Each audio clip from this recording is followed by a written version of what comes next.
Good afternoon. If you would please silence all cell phones and other sound-making devices.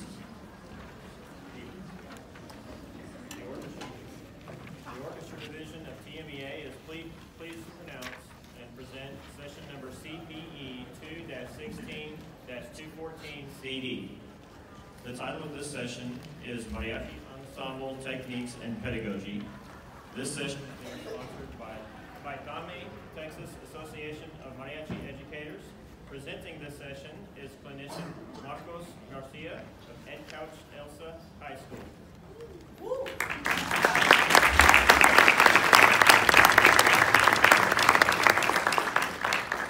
Marcos Garcia is a current member of the three-time Grammy-nominated Mariachi Los Caballeros del Valle. Garcia is the head director of the award-winning Edcouch-Elsa Mariachi Juvenil Azteca, with over 20 years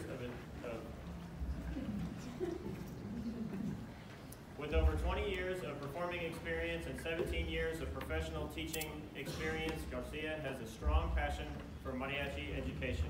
Would you please welcome Marcos Garcia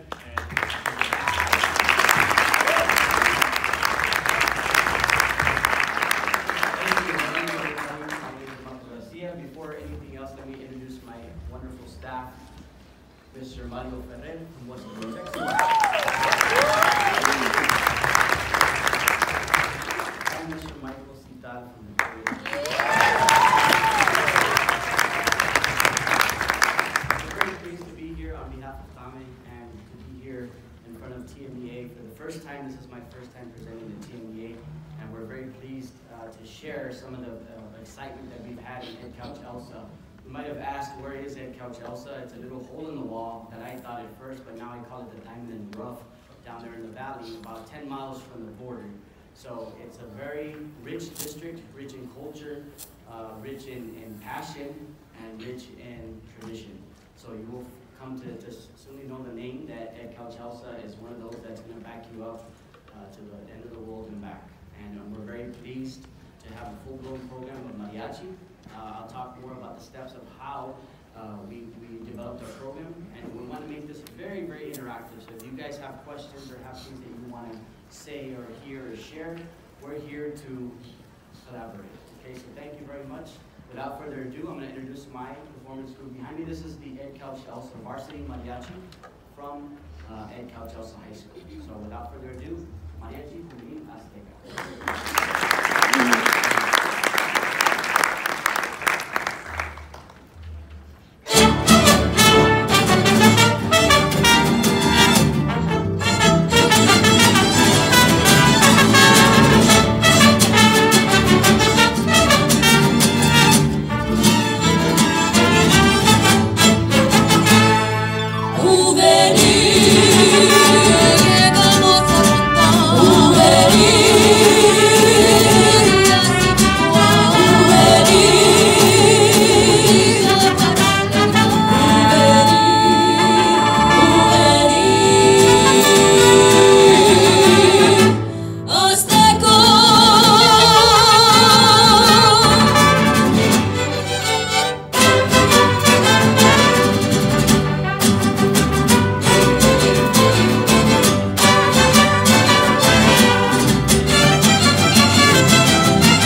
began 12 years ago. Actually began 14 years ago, but I got there 12 years ago. So we've grown since then from starting off in junior high, one class at junior high, and then kind of built from there and kind of structured it around the junior high scheduling. Then from there, we were able to make it a full-blown program, but it is a standalone program, standalone from the band, standalone from any other ensemble. We're just a mariachi class. We meet for class every day with all of our classes. We've structured it to where we're able to align the classes that we can all three directors follow and commute and be able to go to all three classes per day. So currently right now we have 5 classes. We've got 2 at the junior high level, and then 1 beginner class. It's junior high as well, but beginner class, beginner 6th grade. And then we have the 2 high school level classes. So this is the cream of the crop right here. These are the ones that audition for us every year and earn the spots to go out and compete and go out and represent the district very well. So before anything, let's give them a round of applause for all their accolades.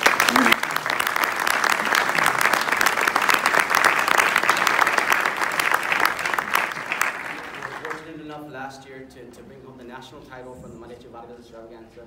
Last year as well, state champions, 2018 5A. We were invited this year to play a TMEA, invited last summer to play a TBA. We were invited 2 weeks ago to play for the State Board of Education in Austin. Traveling a lot and getting to expose the program is one of our big deals, and making sure that we're representing the music in the best way that we possibly can. We're pleased to announce that we put in an application, and everybody that thinks that they can go ahead and do that, I strongly encourage it. Put in the application for the National School Board Association, because our board members made some calls last year and got us to come play here in San Antonio as an extra group, playing outside in the halls as people went from their classes to exhibits and back and forth. And those people got us to put in an application for this year. This year's festival, or this year's conference for board members, is in Philadelphia, Pennsylvania, which we'll be attending next month to represent mariachi music.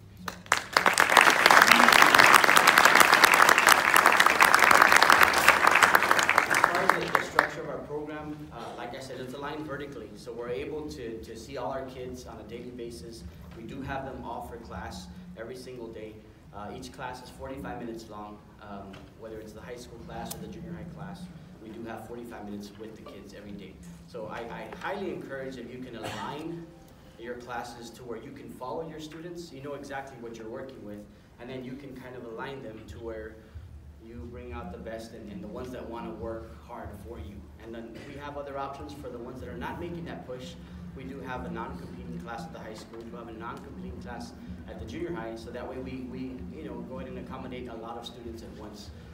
Not a lot, like Clark County a lot, like 5,000 students, but we do accommodate as much as we can.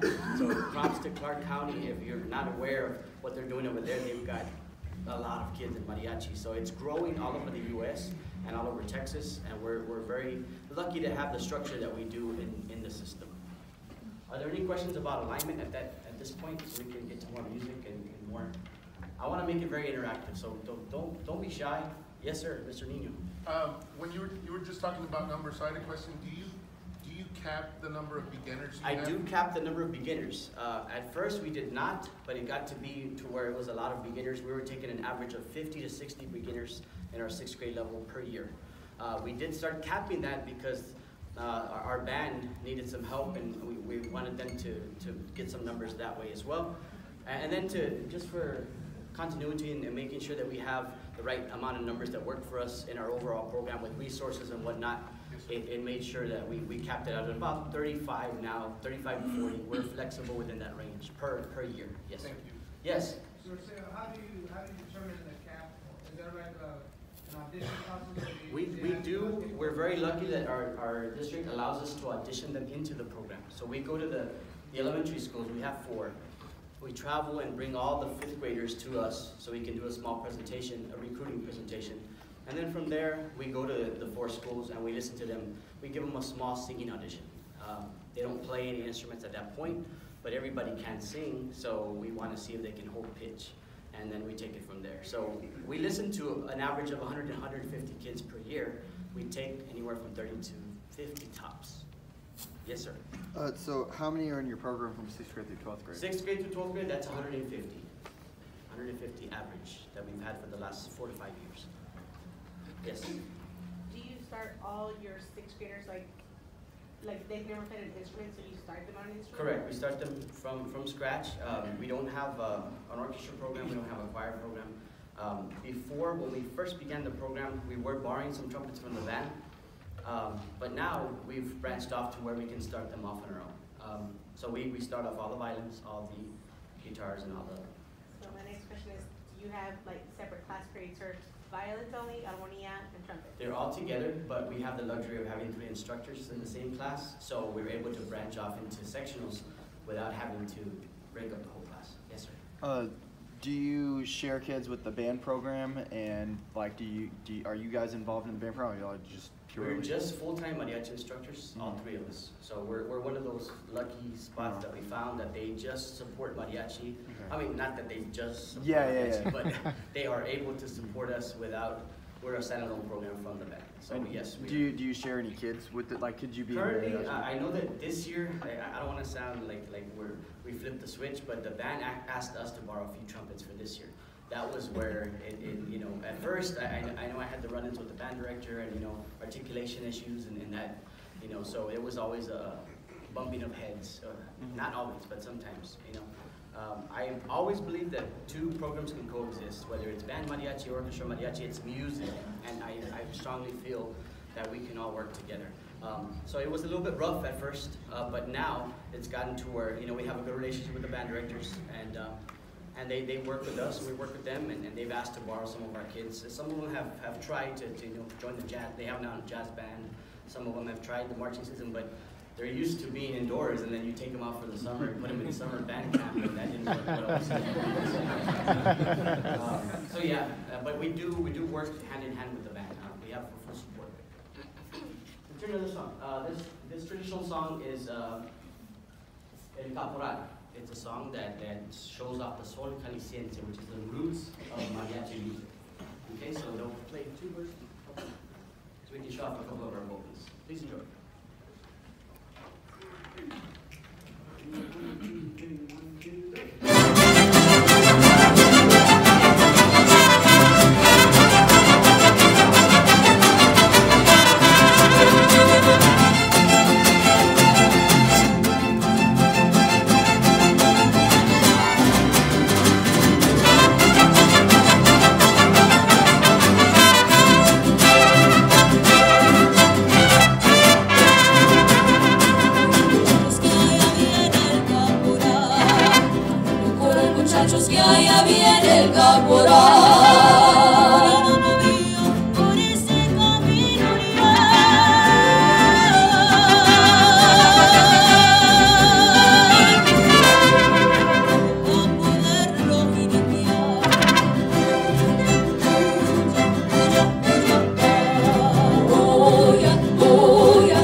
fundamentals and pedagogy and the basics that we do with our students, since we have them from inception, we have them from the very beginning, and I say, I preach it all the time, we have to teach fundamentals. We have to teach the basic tonalities and the basic fundamental skills that kids have to become musicians before they become mariachis or before they become band or orchestra players. So we do a lot of fundamental work with our kids. Scales, don't forget about the basics. We do some technical things that we've written, and I'll show you more of that when I get to the technology section of my presentation. But we've written some custom exercises. Right hand technique for the violin, we call it the left hand, string crossings, double tonguing exercises for trumpets, things that we think will focus on one section at a time with everybody working together. So those things are available for free. I have them on the school website, I have them on my website, so don't forget that website, eemariachi.com. So you can go there and you can see some of the things that we're doing with the kids. And just don't forget about the fundamental skills that come along with being a musician. So mariachi is a very expressive music. It's a very passionate music that you can interpret things a whole lot of different ways. And since we're in the beginning stages, I still consider it the beginning stages of mariachi music writing, then we still have a lot of leeway, a little leverage from what's on the page, because we can interpret one thing one way and another school can interpret it a different way. Even though articulations are written, even though dynamics are written on the page, there's just a lot of things that we have leverage on that we can interpret our own way. So don't forget about that. Don't forget that you have to be expressive and dynamic and passionate about the music that you have, so that you can get a good interpretation of it. So we always want to go back to, bless you, we always want to go back to the skills of going back to our roots and our ancestors. That son jalisciense was a very typical son that's played in the roots of Mexico, and that's what kind of shaped the parameters in mariachi music. And then from there, we kind of broke open the parameters and went a lot of different directions. But we can't forget the basics. We can't forget the inception of what mariachi was back in the day. Yes, sir. How much do you do, I know you said you focus fundamentally on that, but how much like classical music do you teach your vocalists or trumpets playing non-mariachi music in order to train them or help them choir directors? So it's really awesome to hear the vocal tone that they have, but I'm thinking like, how can I use that idea, or how do you use other ideas to combine to create that sound in different voices? We're very influenced by all the other types of ensembles. However, I would say, if I had to put a percentage on it, probably 98 to 95% of the music that we play is strictly mariachi-based music. I wish we had the time. Mariachi has gotten to where we're now sanctioned by UIL, fully sanctioned, and we have TMEA events where we have all region mariachi and contests left and right, invitationals. So we're so busy with our schedule that I would love to participate in the solo ensemble for other types, like just solos and band and whatnot, but we don't have the time. So to answer the question, yeah, I would say about 95 to 98% of the stuff that we do is strictly, comes arranged and transcribed for mariachi. Yes, sir. And since you have to get them in 5th grade, right? 6th grade, yes, sir. 6th grade. A lot of times the songs, the mariachi songs, are written, of course, for adults. Correct. Yeah. And a lot of the students, they want to hear their favorite singer sing and stuff like that. And what do you do to get them to use their voice properly in a particular situation? I heard when I was in the caporal, most of the singers were doing real nice, open, calm sound, but once in a while they went up to the chest voice and sometimes went up like this and that. And of course, you can't really, like you said, it's emotional. So many times you have to go ahead and get in there and stuff like that. What do you do to ensure that they get this idea? First and foremost, he had a good point that most music that's out there recorded and written, it's in male keys because it was a predominantly male driven industry. So the first thing that I would recommend is you have to get the songs in a comfortable key for the vocal range. That's first and foremost for us. We'll consider songs that we want to take as a showpiece or as a song for even repertoire, and we'll listen to it. And there might be a song recorded by a male vocalist, and we'll see, okay, where does it fall on the female range? What's the highest note? What's the lowest note? Is it something that we can consider for the group? Once we determine that, you know what, it's a little bit too high, we'll scratch it. We won't even consider it. So that's probably the first thing that we consider. First priority for us is the vocal range for the music. Do you consider changing the keys?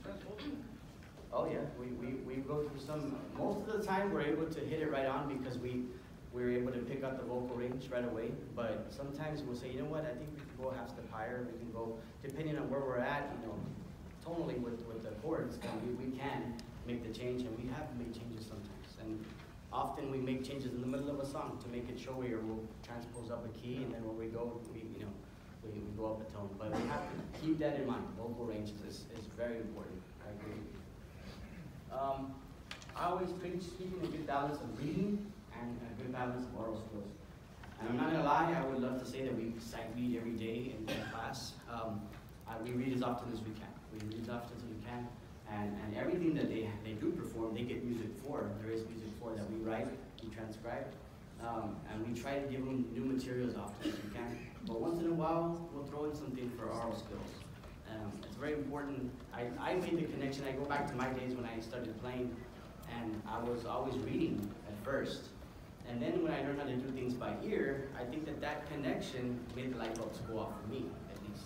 So I think to have a good balance between reading and a good balance between oral skills together, that is where you'll get some of those things. Start to make the connections. Do we have a mic? Okay. So this next song is actually, yes, question? So Mariachi by nature is an oral tradition. It's Correct. typically taught by rote. How do you balance the cultural roots of, how you would learn mariachi, looking at the guy next to you, trying to figure out what the fingerings are, with trying to uphold a really high level of quality of performance?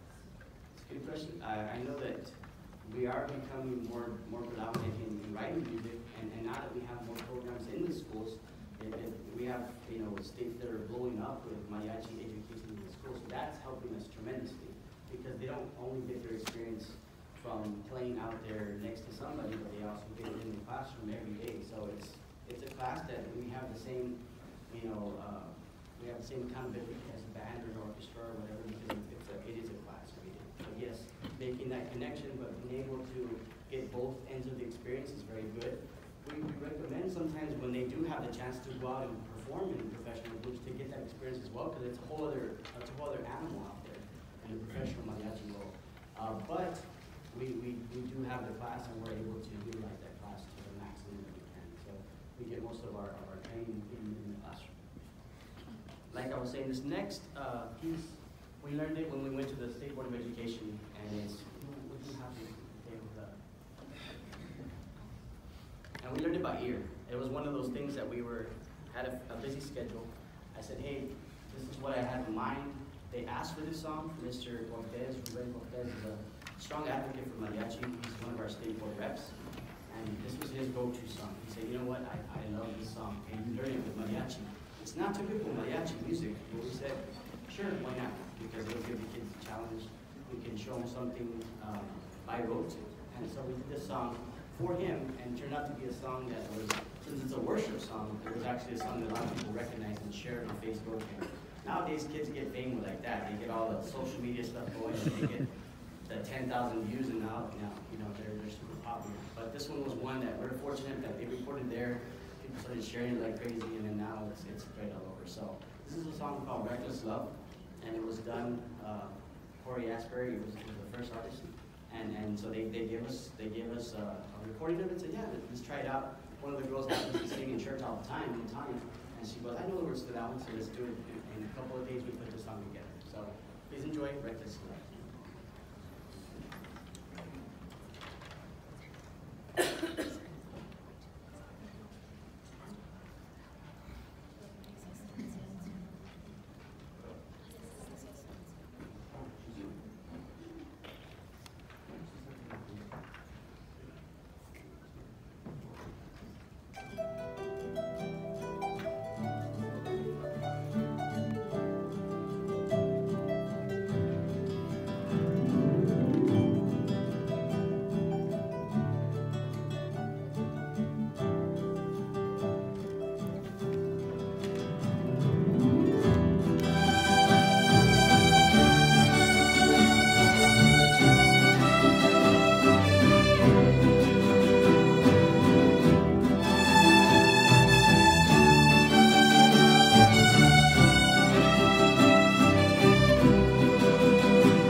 challenge my way, I'm not going to back down from the challenge. And so that was one of those things that he said, that's my go-to song, that's my food for the soul. So I could not play that song for that gentleman.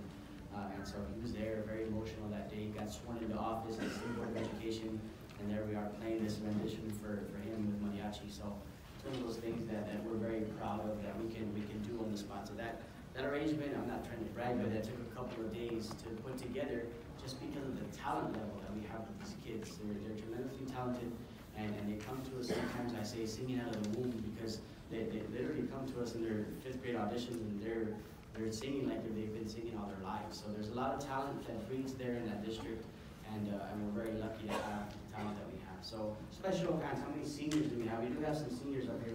This is our last presentation. So.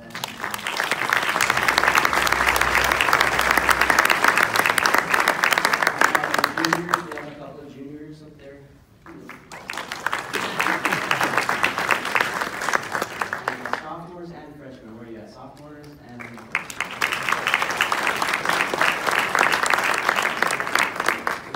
So we like to say that we want to identify our style. And I believe that this has identified our style, is being able to flip the switch between traditional music and contemporary music, and taking all the influences that come along the way, because mariachi music is very vital of making sure that you use those influences to your advantage. Kids nowadays, let's face it, I wish they were listening to mariachi 24/7, but they don't. You know, they'll listen to it once in a while, or we'll influence them to listen to it. But they have other influences, and they have other passions of types of music. So we utilize that, and we gear them in the right direction towards success, and making sure that they use those skills that are in there. They're in every kid, I believe, but you got to just bring them out in the right way. So we're very lucky that we can identify our style like that, to where we can balance traditional with contemporary. Yes, sir. So do you have any type of private lesson program at all for them? Or I think that's another thing we've always talked about, considered, because the directors all three of us are very, very fluent in the instruments. And to even start a private music program to where we give the private lessons, but we just don't have the time. Some of the kids, I know at some point, some of them have reached out and taken private lessons from some of the local cities there around our area. And we do have a few that have taken lessons, but primarily they come through us from the music. And then do you have any type of like leadership within the group, where like maybe your seniors go down and help out the beginners or something like that? That's a great consideration to have like a big brother program type deal, big sister program. We give the upperclassmen a little bit more liberty of making sure that they give the style, they give the expression, but we don't have anything in place like that. That's something to consider that we can do. Since we are a program that feeds itself from the bottom up, and a lot of these kids, they looked up to a previous varsity group that was up here, and now our junior high kids are doing exceptionally well, and they're looking up to these guys as their mentors. So since we share the same classroom, this year our competing junior high group gets bussed over to our fine arts building, and so they share the same classroom with these guys. So after school, they're jamming out together, and they're just having a good time and playing music, you know, and that's what it's about. It's about sharing and collaborating with what you have. Yes, we got it. How do you handle instrument selection? Instrument selection.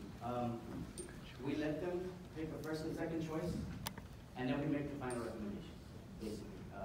We try to give everybody the first choice. I know that anatomy and other things play a factor, you know, the certain shape of the lips, you know, is not maybe best for trumpet. I try to give them their first choice most of the time, and then if we feel it's not going to work for them, or we try them out a couple of days or a couple of weeks on that instrument, we feel it's not working for them, we try to make another recommendation. Put them on something that they're going to be, you know, successful on. So yes. Yes. Hi. I was wondering what a traditional like warm-up for you guys, like an ensemble warm-up would look like. Traditional, we don't have any. We do our basic scales pretty good. And when I say basic, I say the 6 major scales that we use in mariachi more often. Do, re, mi, fa, sol, la. You know, we use the basic ones, the 6 major scales. We do some vocal warm-ups, a simple vocal warm-up. So starting chromatically, we use a lot of head tone.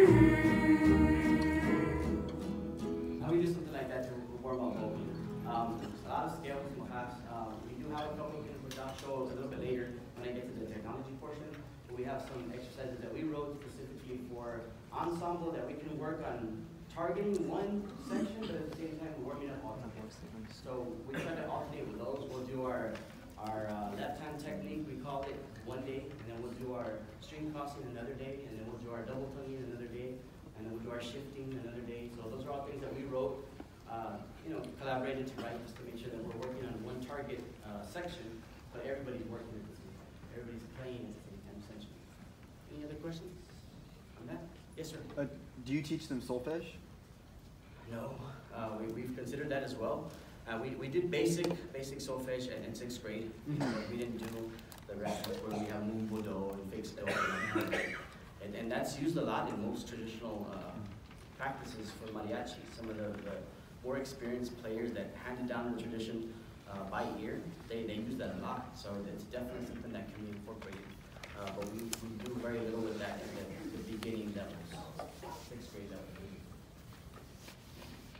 Let me show you a couple things with technology, because kids nowadays are glued to their phones and they're glued to their computers. So I figured if they're glued, we might as well put something on them that they can actually practice with. But here's our website, Edcouch-Elsa Mariachi. I have a practice page at the top, a booster where our parent booster will get together and fundraise and put some ideas there. This is a little bit about our directors. And you can contact us through there if you would like to contact us. I'm going to show you this practice page. On the main page, the home page, we usually just put upcoming events. I'll link some things. This past 2018, we were the national champions at the Mariachi Extravaganza, so we won the first place prize, so we're in there. And so we'll announce things. We have some booster parent meetings and whatnot that are put in here. We have our full calendar, and you can see we've been pretty busy in the month of February. We've got some things coming up as well. Here at the top, this is where this year I incorporated a little bit more technology into what we do, because I believe that kids thrive on that. They thrive on that. And so I added to our page, you can go to the practice in there. And this is open to the public. I mean, if you can go on this and use this for yourselves, you're more than welcome to. These are some practice tracks of the songs that, or the techniques that we wrote for the students. For example, we have one that's called shifting. And so if you click on the violin one, it'll actually take you to the shifting exercise that we wrote. Hopefully the internet works, right? So yeah, it looks like that. Pretty cool, huh? But we have the music here at the top, and then we actually have the audio file that they can click on and play with. And then just this year, I felt so out of date, because one of our junior high kids came and we had an all-region tryout, and she was practicing some of her stuff directly from YouTube. And so she was using the YouTube links to do that. And I was like, why aren't you using the audio files? Just use those. And she goes, no, on YouTube, but you can slow it down. And I was like, why? I was mind blown that you can slow down the performance or the playback time on YouTube. So I started linking some of the music that we do for region and for other things. For example, let me see if it'll play this time better. I'll just create links and they can go to the music.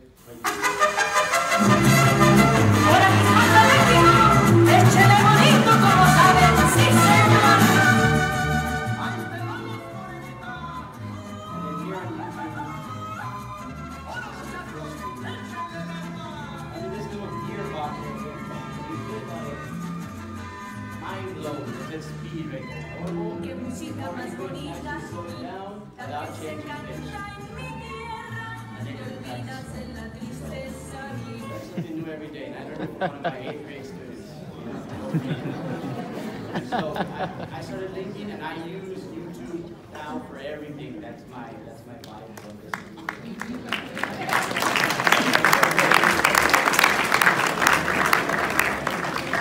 Down here at the bottom of our practice page, I also created a couple of YouTube channels, of course, YouTube, right? And so I have one that we did for our 6th graders, and then I have one that we did for some of our varsity repertoire. So I'll click on it so you can see what we're working with. But it'll take them straight to the channel that I've already pre-uploaded all these tracks in there so that they can go and practice. And I did it through there so that I can make sure that, they have the option to slow it down or speed it up if they want to play faster. Okay, so in this case, Here's one called Oye that we learned earlier in the year, and so I did it straight from the finale file. Just gotta click and count off. And this one has kind of like a follow the bouncing ball type of video. I don't know if you can see the green. There we go, right there, the little green line. So it's just a reference, but again, they can click the gear and they can slow it down from here. They can speed it up from there. They can put it on full screen. They can follow the music from there. They don't have to actually have their sheet music, which most of them leave in their case stuff anyway, so that's fine. But we do have these available for them, and I try to put as much of the repertoire stuff that we play so that they can go and have access to it and hopefully practice. And then I get them all the time because now on YouTube there's also a counter right here. It says 35 views. And I've done this presentation like 34 times, so that tells you how much they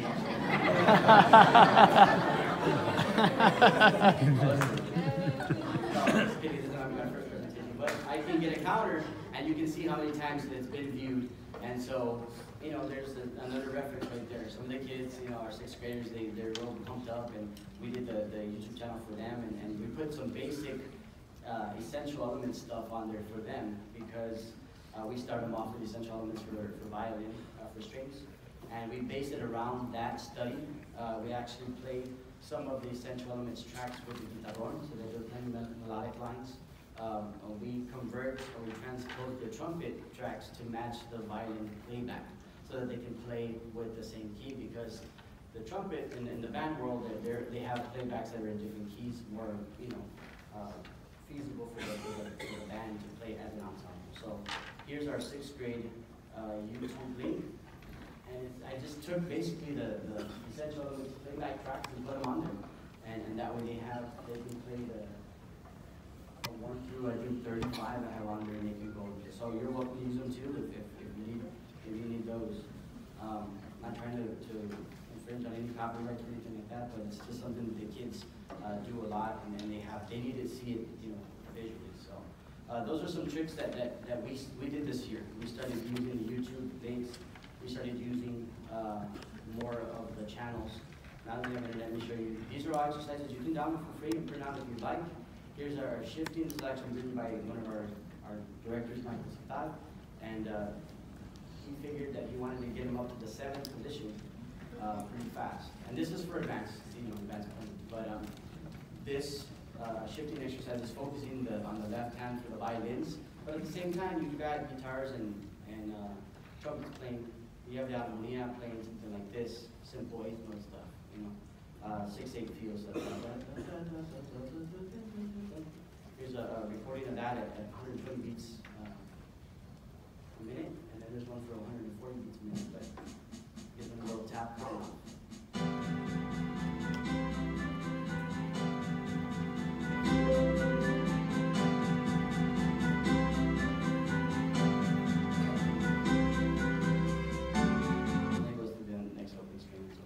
So these are all exercises that we have on here available for you guys. We do one called left hand that's working for a couple of things, for the left hand technique for violins. And then we have one called string crossing, works the right hand technique just to make sure that they're relaxed and doing the small circles with their right hand. We run another one called double tonguing. I haven't uploaded everything that we've written, but these are some of the ones that we've, you know, given away to people to help if it's feasible for your classroom. So they're there. Feel free to download them, practice with them, and give us feedback if you have any more ideas with that stuff. But technology has become a big part of what we do, and we try to enforce it as much as we can. And I got the idea for technology back in the day when I was teaching 6th grade mariachi here in San Antonio. I'm originally from here. And I never forget the band director's expression, because I was teaching mariachi beginner, he was teaching beginner band. And I had the right idea. I'm gonna put a recorder in there, one of those cassette recorders. This was like 15 years ago, don't judge me. So I had a cassette recorder in there that I was gonna leave playing and send the kids to the practice room to go and record. There's just undo the pause and record your thing. Hit the pause again, I'll send the next kid in. So I told the band director, hey, I've got this bright idea that I heard from another friend. And so I want to put a recorder in there so I can utilize class time, maximize. And he's like, he just kind of smirked and said, let me show you what I do. And so he took me to the practice room and he had performance assessment and he had smart music and everything set up, so I felt horrible because I was fresh out of college and this guy was like, you know, a little bit older but very experienced, and so he utilized technology big time in the classroom, and it kind of inspired me to want to do more of it with kids. Yes, sir. For your website, what like did you use Squarespace? Like what kind of thing do you use? I used GoDaddy as the host, and then they have a website builder through GoDaddy that is real user friendly. Mr. Cidales actually introduced me to that. He did his, he was working over in Las Vegas, and he did one, and so he said try that one. And I'm pretty computer savvy, and I like that, you know, technical stuff. So I got on there and built the website from scratch and was able to do that. I know Wix is pretty easy to use as well. They have custom templates. That's just a template. Just start filling in the gaps and utilize it for the kids to get on their phones or get on computers. Yes, sir.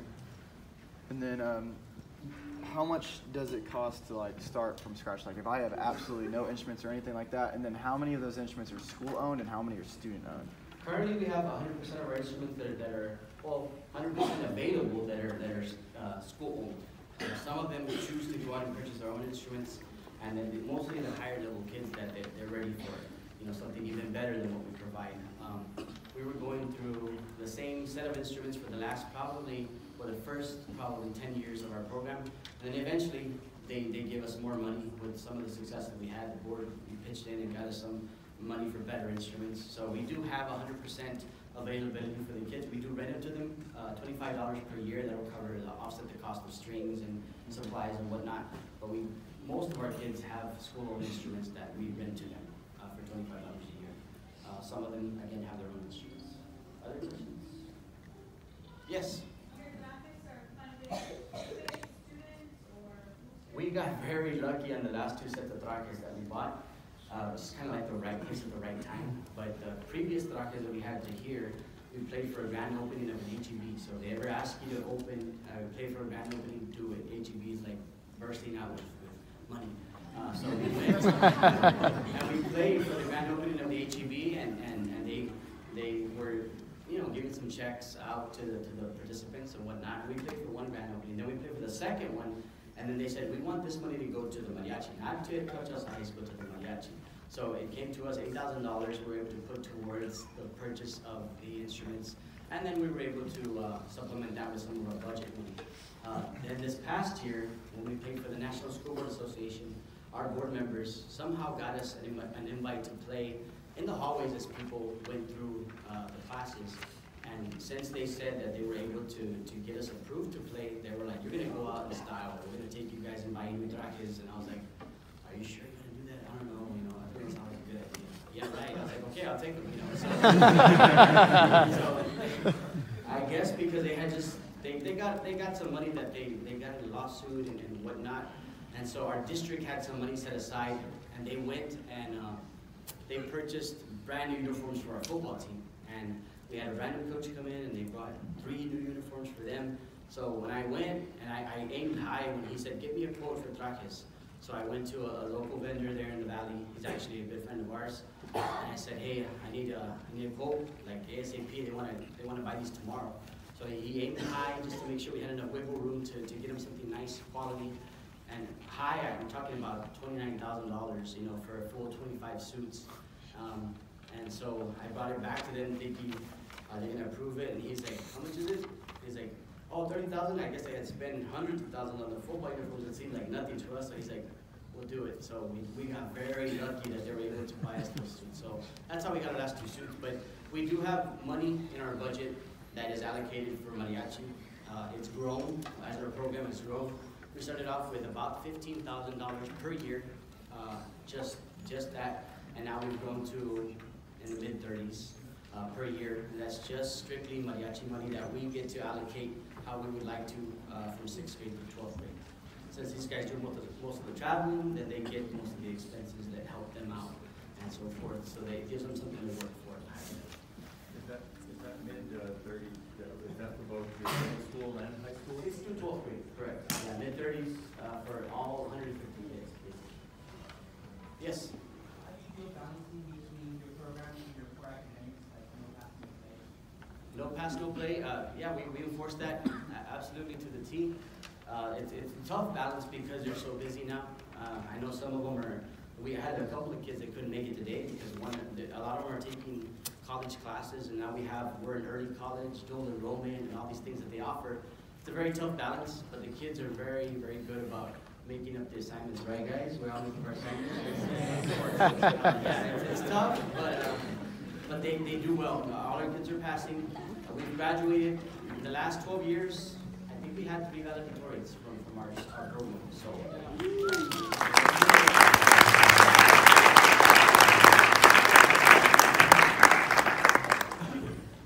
Yes. As directors, would you guys, I guess, what's the next level for the kids for you after go to college? Is there a specific college you guys try to recommend, or what do you want for them? I would say that probably at least 75% of our kids that do attend college, most of them don't go for music. They're just smart kids, and they're very well-rounded in everything.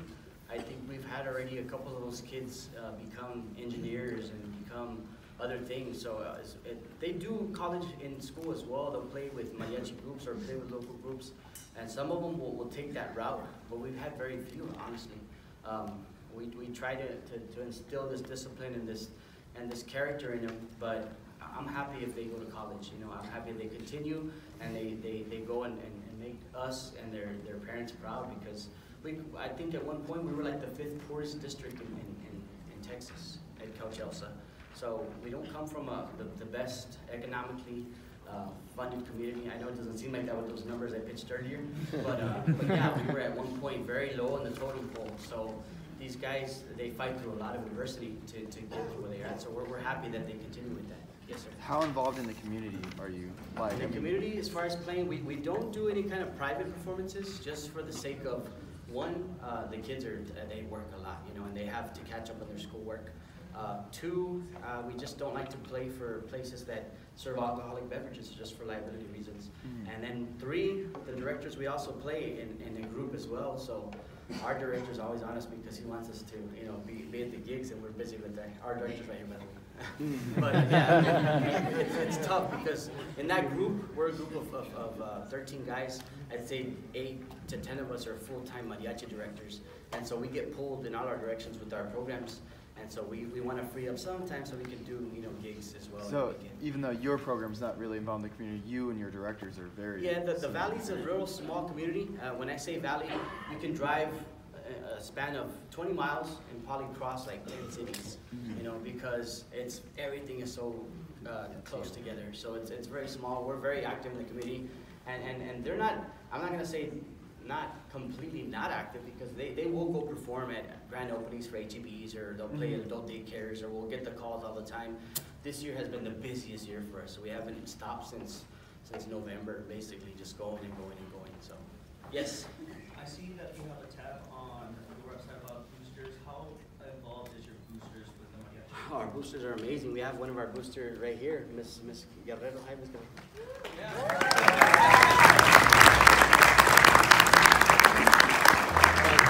They formed this booster, this support system for us, and later on, well, let me talk about that right now. But look at number 9 right there. They're formed from the 4 key factors. I have parents, administration, students, and directors. Those are the 4, I think, key factors that if you put those 4 together and create the support system, you can work wonders in any ensemble or in any type of art or any type of sport for that matter. So parents, they're super involved. They support us 100%. Administrators, I mean, they with the success of the program, they've seen that we've grown, and they back us up. We've had principals and superintendents that will back us up 100%. And then, of course, the directors and students, that's a very big component of what we do. But these parents, if we tell them, hey, we need 20 grand to go to Philadelphia, they're working their tails off to get us 20 grand. And they're fundraising, and they're collaborating, and they're calling, you know, for sponsorship, and they're very active. We don't have a arts booster. It's just for mariachi. There is a booster for the band, but we formulated a booster for mariachi alone. Yes, Mr. Nino. Oh, I just had a question. I want to go back. Most of these students, right, from 6th grade, bless you. Thank you. You're welcome. From 6th grade are aiming to be in the varsity group, right? Correct. So it's kind of two parts. Are any of these students, were they ever in the non-competing class, or have they been competing the whole time? We have one, right? We have, how many were non-competing? We have, yeah, a few. We've had a few that were the non-competing. So in the non-competing, is your goal to prepare them to be in the competing, or is it something completely yes, separate? actually, and I shouldn't say non-competing because we have a JV group that we call in the high school, and they also compete as well, just not as extensively. They participate in UIL, they participate in some of their local contests, but not varsity, correct? But yes, they always try to. That's our pool of kids to get to the varsity. You know, we had actually one of our trumpet players step up, you know, for a reason that she was an alternate for the class and she stepped up. We had another one that played with the JV and then bumped his way up to the top. So yes, they're definitely trying to get to that level. Did I get to both parts of the question? Yeah, I was just checking if like the goal of the JV class. Oh, okay. What would versus the varsity? Okay. Yes, sir. This is more of a pedagogical question, okay. But I love the way your vocalists sound. They're amazing, all of them. What do you do pedagogically to get them to get to that big, full mariachi voice? Big, full mariachi voice.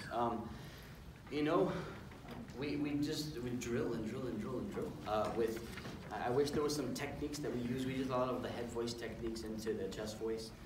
But as far as pedagogically, we don't do a lot of work with the voices. I mean, I said that when you're teaching mariachi, you're teaching 5 things now, not just one.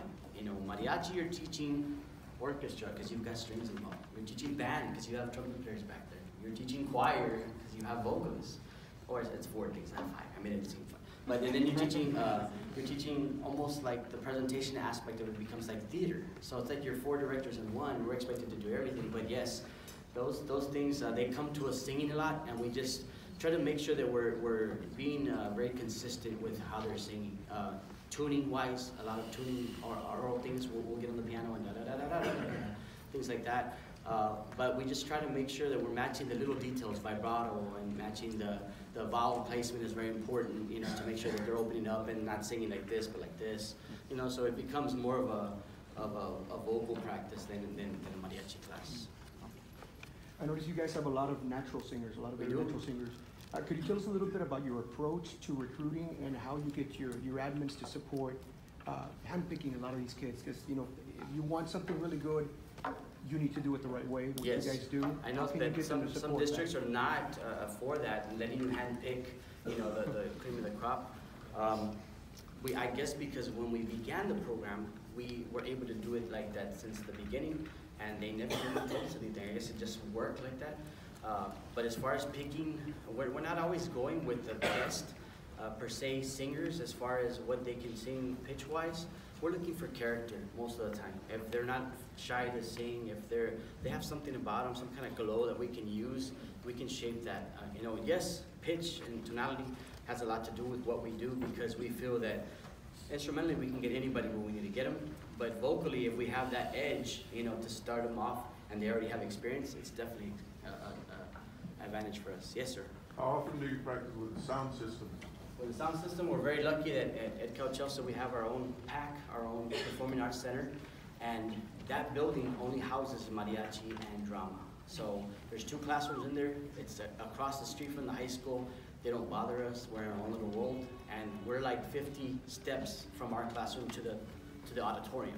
So if we wanted to, we could go technically every day and practice on stage because during our class time, nobody uses the auditorium unless there's events going on, which happen once in a while. So how often? How often?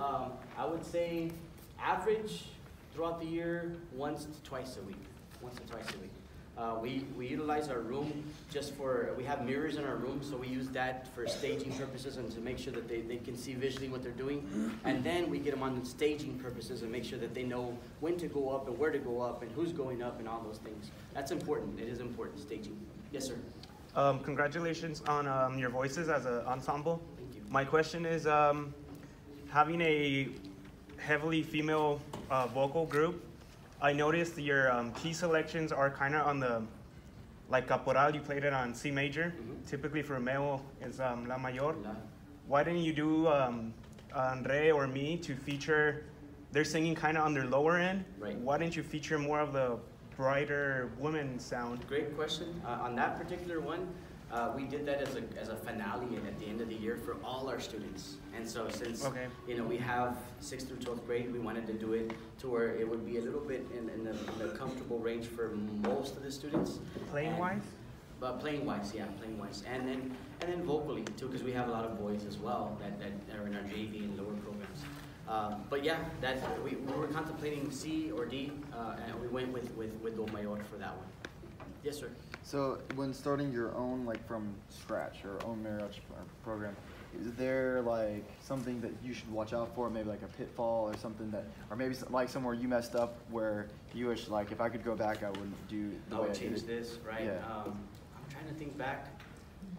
I know that some programs out there are trying to start from the top down, so I would highly recommend you start from the bottom up. And then what that means is that you start your junior high programs and get them, you know, aligned as best you can, just so that they know that eventually they're going to get to high school, and then they have no choice but to reinforce that but to support that. If you start from the high school level and you get them to sound really good, they don't understand that they have to come from somewhere. You know, they've got it, and now they don't want to give you a feeder program of your own. That's tough. That's tough for those directors. So we were very fortunate that we started it off from junior high, and those kids by the third, second year were competing, you know, competitive. And then from there we built up. We built up. When that first crop got to high school, then we had a group that could represent the high school level, and then we kept feeding and now it's a machine, and we just feed it and feed it. So that worked for us. I would recommend starting from the lower levels to create that foundation. Yes. Yes. Regarding classroom management and having the level of support that you have with this group, from your experience, in order to win titles and competitions, what level or what sort of approach do you have with not this particular group, but if you want to win, what sort of management skills do you have? Would you side with a student centered or a teacher centered approach to Mariachi?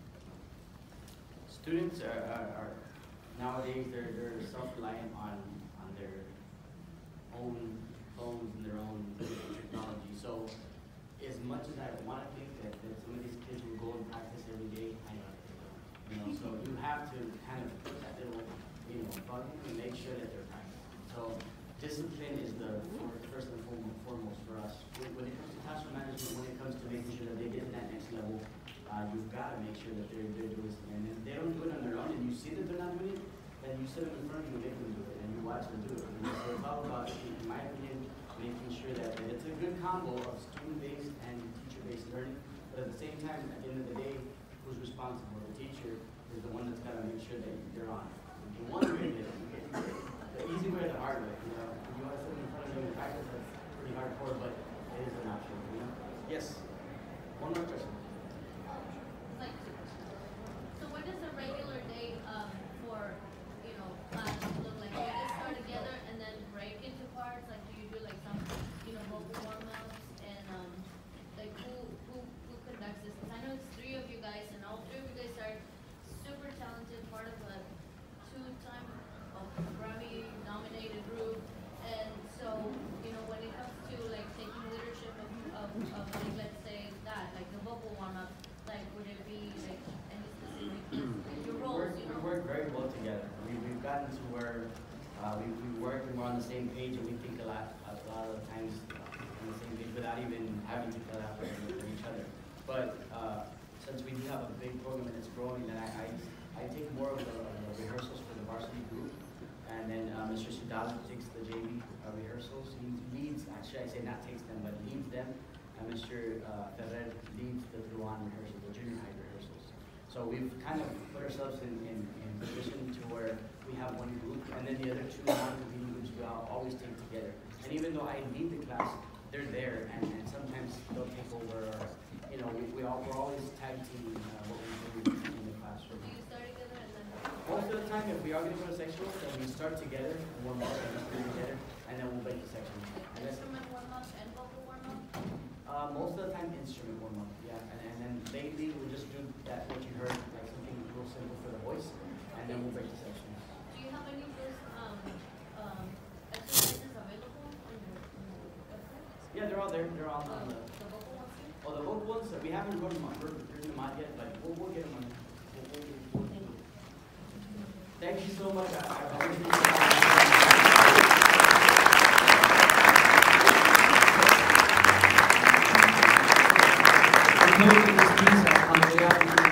This orbiting piece on the event.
Panay, y por mi Huasteca ay, por mi linda tierra ay, bella calientita.